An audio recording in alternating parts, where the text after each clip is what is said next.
1 year ago, Randy Kelly said hello to me. I'm happily married and an educated RN. I was in a dark place, stuck at home, healing from major knee surgery. It was kind of fun at first. Handsome 48-year-old engineer from Canada working in Turkey. Single dad of two adorable kids. I fell in love with the kids.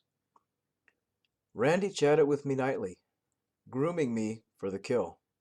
Then, little Josh, in the hospital gravely ill, and Randy is locked out of his HSBC bank in Toronto. Please help Josh. And so it began. More stories, trying to leave Turkey to come home to the USA for a better life. I was vulnerable, compassionate. I love kids. Randy promised to pay me back with interest. He's so wealthy. He made me feel guilty for his kids. The picture's so cute, little Josh and Bella. No mother. He wanted me to send to their godmother. He moved in very fast, always urgent situations. The more money I sent, the more urgent I felt it, in order to get my money back. I had to help him get home. Yes, there were red flags, lies I caught him in, poor spelling and grammar for an engineer. It was as if I was being mind controlled by Randy. I just wanted it to stop. He was supposed to get to the airport near me. I would pick him up and the kids up to help them get settled. But, of course, there was always more problems. Getting out of Turkey, a visa, overstayed, needed more money, more and more. I was frantic by now, borrowing money, hiding it all from my husband, and feeling sick inside. Finally, 3 months later, $30,000, my bank called me in. They had a pile of my transactions. I was being scammed. No, this is not possible. I was blocked from wiring any further money. It was over. I told my husband finally, and all hell broke loose for my whole family. Yet I still believed Randy would come through. I quit hearing from him in May of 2018. He blocked me on Messenger. I waited all summer. Meanwhile, being in therapy, I was so distraught, it consumed me. Then, early September, he came back to me on Messenger. He had been in jail in the UK. He tried to scam me again with fake checks which I had to pay a fee for.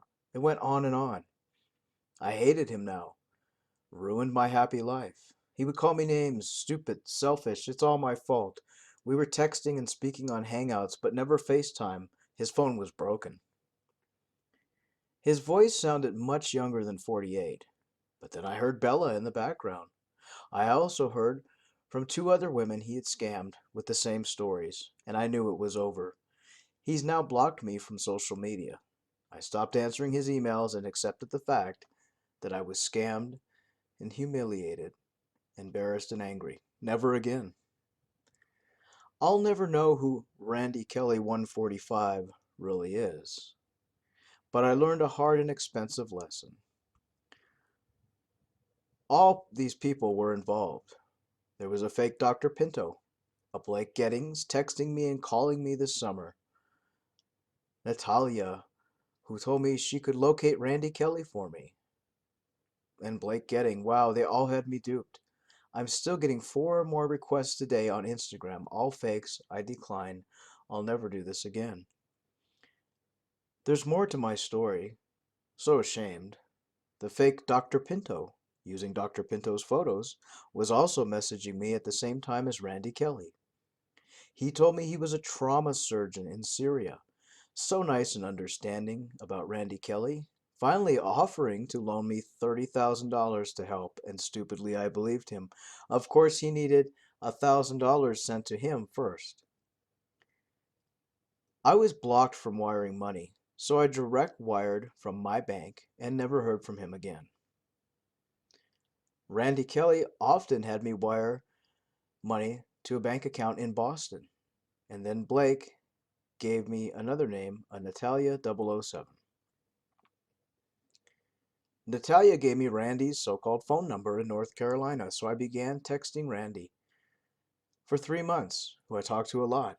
He said he was Turkish, but knew the whole story of Bella and Josh. To continue helping him get home, I sent iTunes cards. He was buying bitcoins, trying to make enough money to come home. Then, over Labor Day, the first Randy Kelly came back on Messenger. I told Blake/Randy he was fake. He then revealed himself with an Instagram picture. I was duped by a whole group. Now I feel even more ashamed and stupid for believing all these people I've never met. I might be able to get the bank wiring info, but I know that the money is gone for good. Thank you for letting me tell my story. It's given me closure with all these people involved. Thank you. I first met Eric Keller in August of 2016. At the time, I, yes, was married, but my husband and I had lost our spark. I came online to play Words with Friends and found myself chatting to this Eric person until the late, or should I say early, morning hours. My husband didn't even notice me on the computer, nor did I think he even cared. Eric told me he was divorced. His wife cheated on him with his best friend and ran off with her, leaving him a single father with an 11-year-old daughter named Abigail. My oldest son was 13 at the time, and I guess I pictured this fantasy of us having a happy family. My home life was terrible. My husband was not affectionate, and he was always scolding our son for no legit reasons, always such an angry man. Eric was kind and patient with me. He sent me poems and told me about his business. He was an engineer for an oil and gas pipeline company. It was a dream come true for me. A man who listened how my day was, who asked me if I'd eaten. Late night chats turned into daily messages, and when he asked me to add WhatsApp to my phone, I didn't hesitate. He would message me day and night, and when my husband was at work, and I was not at work, he would call me, chatting with me for all hours, reciting me romantic poems. He had what I thought at the time was a mix of an Italian and Spanish accent. He said his father was from Spain, and his mother and father raised him in Italy. He spoke some Italian, very romantic words to me. I was gushing over his romantic words. We started talking more and more. He was working in Italy while his son was home in New York with a nanny. He would be gone for 2 months, then return to New York. He was working on a big pipeline contract through Chevron. He told me he lived outside of Rome during this project, often calling me in the middle of my night, which is daytime for him. I would keep my phone on silent and just wait for the light to light up. I would then run to the bathroom upstairs and we would talk while my husband never knew and was sound asleep in our bed. He didn't care, and even if he knew at that point, I don't think he even cared. I was always on my phone, texting, sending selfies, and yes, even nude selfies. I was madly in love with this man by the first month. We talked about me getting a divorce, how I would leave my husband and fight for the custody of my son. I would sell our home and move to New York. Eric said he would pay for the attorney fees for my divorce and help me move and make a new life with him. Then, one morning, Eric called me. He was frantic. He said that he lost his contract and that another employee took over the bidding and he didn't know what to do. He said that his credit cards were maxed out and that the company refused to pay for his hotel any longer. He didn't even have the money to fly home. He was devastated. He asked me for $2,500 at first, and I was very hesitant. My money and my husband's money all go into the same account. So my husband would know if I spent that large amount of money. But I was very distraught. I didn't want to see Eric stuck in Italy. I didn't want to see anything bad happen to him. He was telling me he would be kicked out of his hotel room if he didn't get some money, if he didn't get a flight home. His son was worried sick about him and wanted him to come home. He told me his son was crying every night on the phone with him, asking when he'll be home. So I did the best thing that I could. I took some jewelry and personal items to the pawn shop. My husband would never know. He wouldn't even notice they're gone. Instead of taking money out of our bank account, I just went ahead and pawned some items. I was able to get just enough money for Eric, a little over $2,500. I then asked Eric to spell his full name for me, make sure I had the spelling right, so that I could go ahead and wire this money to Eric Keller in Rome, Italy. That's when he told me that he had lost his wallet on the train trying to get home from a business meeting. He said he had went to try and beg for his job, beg for a new contract, but it fell on deaf ears and his boss would have nothing to do with him. He was so distraught after the meeting, he said he misplaced his wallet at the train station. So, he told me of an associate that I could wire the money to. It was a Nigerian man he said that he trusted and worked closely with in Rome, Italy. I was a little hesitant, but he was so convincing, and he started speaking Italian to me on the phone, telling me all the romantic things and places he wanted to take me once he was able to get home to New York. He asked me if I loved him, if I still planned on divorcing my husband, and I told him yes, I wanted to be with him. His words were so convincing to me that I believed everything he said. So I wired $2,500 in 3 payments to this Nigerian man in Italy. It took about a day before I heard from him again. Eric said he did get the money from his associate and that he would be booking a flight home as soon as possible. And then he said once he got home to New York, we would start the process of filing for my divorce. He even gave me the number and name of an attorney who he hired for me to file for my divorce. I was excited, I was scared, I was nervous. It was a new life for me. But here was this man that I loved. Eric was set to fly home on that Friday afternoon. He even emailed me a flight ticket with his name on it and all the flight information. He was to fly from Italy to the UK to London, Heathrow Airport, and then from Heathrow to fly home to New York. I waited to hear from him, and I didn't hear from him before his flights. I didn't worry too much because I thought maybe his phone wasn't working or he didn't get a chance to text me before his flight boarded. Another couple days went by and I was panicked. Here I was sitting having dinner with my husband and I was scared to death that something had happened to Eric. My husband and family noticed I was so nervous, so jittery, so upset, and I told them it was nothing. The truth was, I was worried about my future with Eric. I was worried about him. I was worried about his son. In the middle of the night, it was around 3 a.m., I received a text from an unknown number. It was a man who claimed to be Eric's associate in business. He had told me that Eric was stopped at the UK airport because his visa and passport were not correct, that the Border Patrol found something wrong with it, and that he was being held in jail. I was frantic. I was upset. It was the middle of the night. I was secretly texting this man while my husband was asleep in bed next to me, and I jumped up out of bed, I ran downstairs, and I called the phone number. The man I talked to said he was a diplomat that would help me to get Eric out of jail. Eric's friend had given me this number to call, and I called it. I believed this diplomat. He sounded so legit. He gave me his full name, his badge number, all this information. He said Eric's passport was expired, there was problems, and he was caught with luggage that had taxable items that he did not claim when he went through customs. He told me I couldn't speak to Eric as he was in jail, but he could get Eric out and get him home for a price.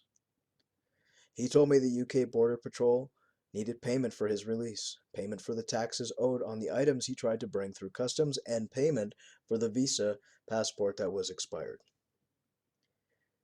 This diplomat sent me documents via text showing me Eric's arrest form and a copy of Eric's passport, which had a 2-month-old expiration date on the passport. At the time, I didn't know the passport and the documents were fake. I knew nothing about immigration. I knew nothing about travel. I'd never traveled abroad before, so I thought this was all real. They needed $5,000 to secure Eric's release and get him on the next flight home. I didn't know what to do. $5,000 was a lot of money to me. We had our savings, but it wasn't all my money. It was my husband's money. It was our family's money. But then I thought of Eric. I looked on my phone and looked at his photos and thought, this is the man I love. This is who I want to be with. I'll do it. I'll send the $5,000. I told the diplomat that I would go ahead and send it first thing in the morning after my husband left for work. I would have to go to the bank and withdraw money from our savings. I didn't care anymore. I didn't care if my husband knew. I wanted to tell him so badly that I was going to leave him, that I didn't love him anymore, that I loved Eric. So that morning, I was a nervous wreck. My husband was late leaving for work. I just couldn't wait to get him out of the house. When he finally left, I went to the bank. I withdrew the $5,000. I was instructed to make 4 payments via Western Union to the UK border agent who would be handling Eric's case and making sure that he got out quickly. I questioned it a little bit. And I said, well, why don't I make the payment directly to the UK Border Patrol or to some kind of government agency? And he told me that if I did that, it could be months before Eric could get home. But if I paid him directly, paid the agent directly through Western Union, he would expedite Eric's return and make sure he was on the next flight back home to New York. So I did it. I made the transactions. I was at a Western Union in a heartbeat. I sent all the transactions over to a different man who I later found out had a Nigerian last name. I waited and waited to hear from Eric. I waited to hear from the diplomat, from the UK Border Patrol, from somebody, and it was days that went by and I heard nothing. I didn't know what to think. I didn't know if Eric had been killed, injured. I didn't know if he missed his flights or he'd been held. A couple of more days went by, and finally I heard from Eric. He told me that he was back home in New York and that he couldn't wait to see me and he would pay me back all of the money that he borrowed from me. He said he couldn't wait for us to file for divorce from my husband and so we could be together. I was so excited, I was over the moon with joy. But there came a dark side with this. My husband checked our account. He was paying some bills and seen that there was $5,000 missing from our account. I'd finally had enough and I told my husband what I felt, what I thought, and how I was going to leave him for Eric. He told me I was crazy. He told me you don't send money to people you don't know. He told me I wouldn't have to worry about a divorce because he would divorce me first. I was upset and shattered, but I felt freedom. And I actually could not wait to get a divorce from this man who was so abusive to me for so many years. I told him I'm going to be with Eric. I'm going to take our son and we're going to have a new life. I knew that I would have a custody battle fight, but I didn't care.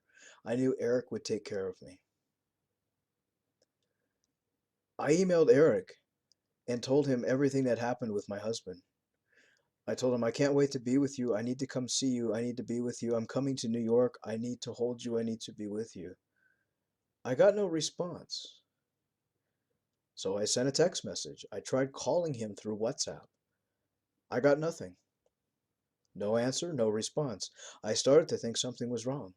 Finally, that night, I received a text message via WhatsApp from Eric's number that simply said, "Who is this?"